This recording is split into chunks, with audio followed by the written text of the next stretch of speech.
मैं किसी से ये याद रखे, मैं सारी दुनिया जानता हूं, मैं कोई किसी से जंग नहीं चाहता, हम किसी से बुरे ताल्लुकात नहीं चाहते, लेकिन हम किसी की गुलामी नहीं चाहते।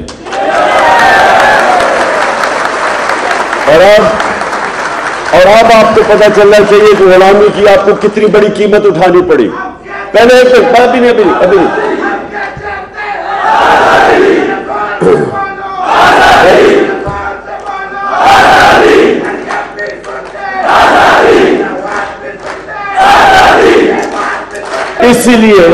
इसीलिए इनको फिर से लेके आए हैं, क्योंकि इन्होंने हर बात उनकी माननी है। अब मैं रूस गया, वहां जाके हमने किया कि 30% कम पे वो हमें तेल देने के लिए तैयार थे, और हम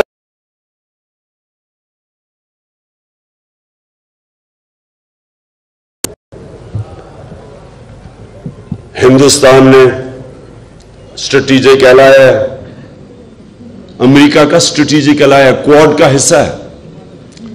तो हिंदुस्तान जो क्वाड का हिस्सा है वो सस्ता तेल मंगवा रहा है रूस से, और उसने 25 रुपए अपने तेल की कीमत कम कर दी है, पेट्रोल की और फजल रहमान की कीमत कम कर दी है।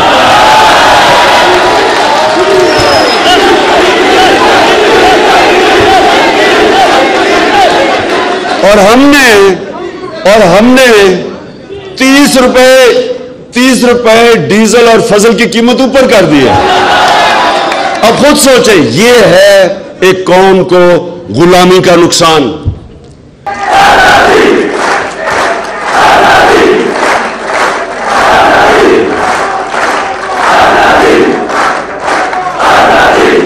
इंशाअल्लाह।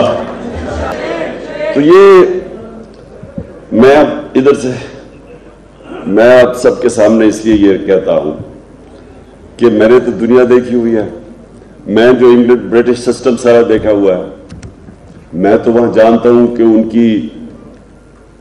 उनकी क्या मुल्कों की फॉरेन पॉलिसी क्या होती है। किसी मुल्क की जरूरत है कि ऑफिशियल मीटिंग थी, ये अनऑफिशियल मीटिंग नहीं थी, नोट टेकर से दोनों तरफ मिनट्स थे। जो मरासला है वो ऑफिशियल मीटिंग का है। तो जब मैं वो देखता हूं तो आप सोचे कि मैं देख रहा हूं कि प्राइम मिनिस्टर तो मैं हूं, चीफ एग्जीक्यूटिव तो मुल्क का मैं हूं, तो ये किसको कह रहा है कि इस इमरान खान को हटा दो? तो बहरहाल मैं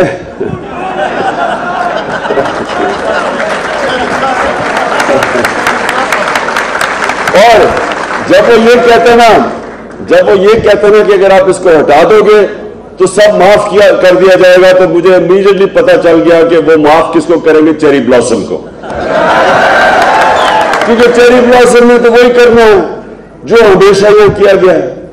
इस मुल्क में 75 साल की तारीख में 62 साल आधा मिलिट्री डिक्टेटर्स के हाथ में पाकिस्तान चला है और आधा ये दो खानदान के हाथ में। 62 साल, हमारा सिर्फ 3.5 साल थे। तो 3.5 साल में उनको क्या मसला बना? उनका मसला ये बना कि मैंने उनको कहा था कि हम दोस्ती सबसे करेंगे, हम अमन में आपके साथ हमेशा होंगे, लेकिन हम कभी जंग में आपका साथ नहीं देंगे। और वो क्यों? क्योंकि आपको पख्तूनख्वा को सबसे ज्यादा पता है कि जब हमने अमेरिकनों की जंग में शिरकत करके और सबसे ज्यादा जो तबाही हुई वो पख्तूनख्वा और खासतौर पर कबायली इलाके में हुई, आपने सबसे ज्यादा उसका बोझ बर्दाश्त किया। अब मैंने आपने मेरी अब बात सुनी है, मैं अब आपको क्या कहने की कोशिश करूंगा। देखिए, हमारे साथ हिंदुस्तान आजाद हुआ, हमारे साथ ही आजाद हुआ। अब मैं आपको फर्क बताता हूं कि गुलाम फॉरेन पॉलिसी और आजाद फॉरेन पॉलिसी में क्या फर्क होता है। हिंदुस्तान ने कभी किसी की जंग में शिरकत नहीं की, वो भी अमेरिका के साथ दोस्ती है उसकी।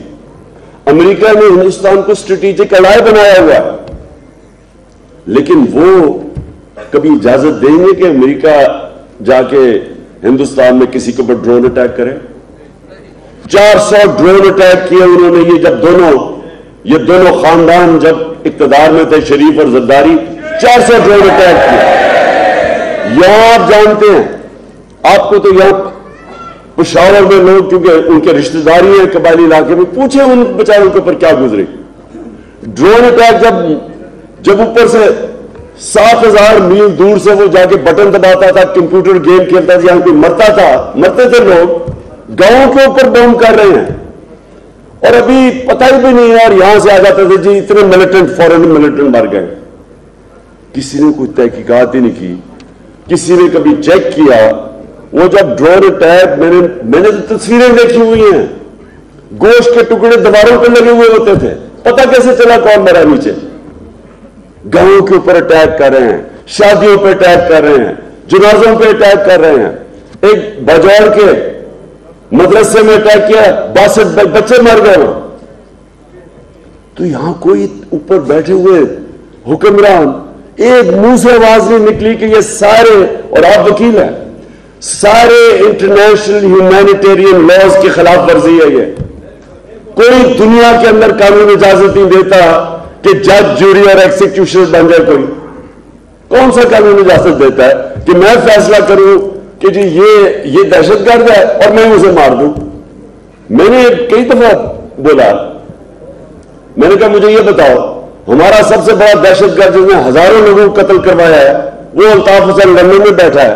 अगर हम उसके ऊपर ड्रोन अटैक मार दे तो इजाजत दोगे हमें?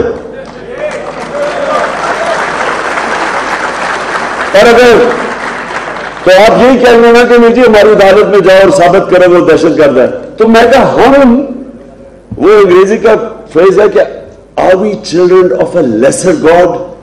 क्या हम कोई वो हैं जो कि आपसे कम है, या हम कोई आपको गुलाम है? हम क्या है?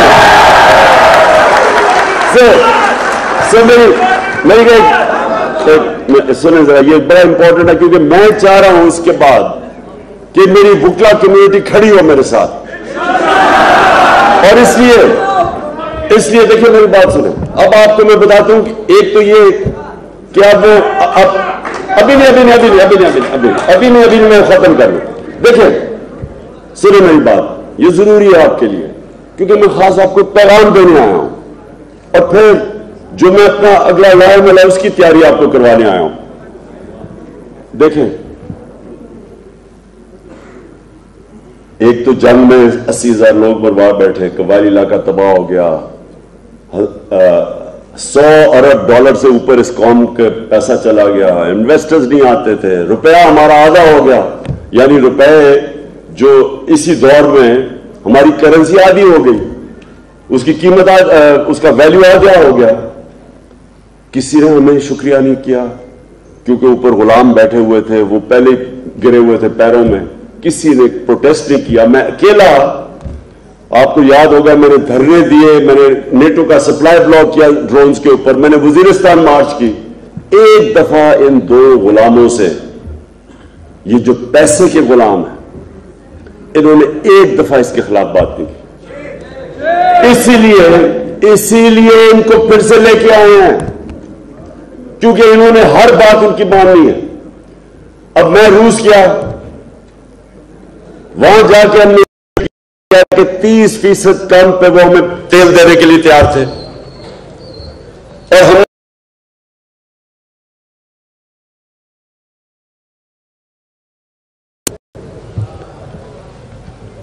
हिंदुस्तान ने स्ट्रेटेजिक एलाय है, अमेरिका का स्ट्रेटेजिक एलाय है, क्वाड का हिस्सा है। तो हिंदुस्तान जो क्वाड का हिस्सा है, वो सस्ता तेल मंगवा रहा है रूस से, और उसने 25 रुपए अपने तेल की कीमत कम कर दिया, पेट्रोल की और फजल रहमान की कीमत कम कर दिया।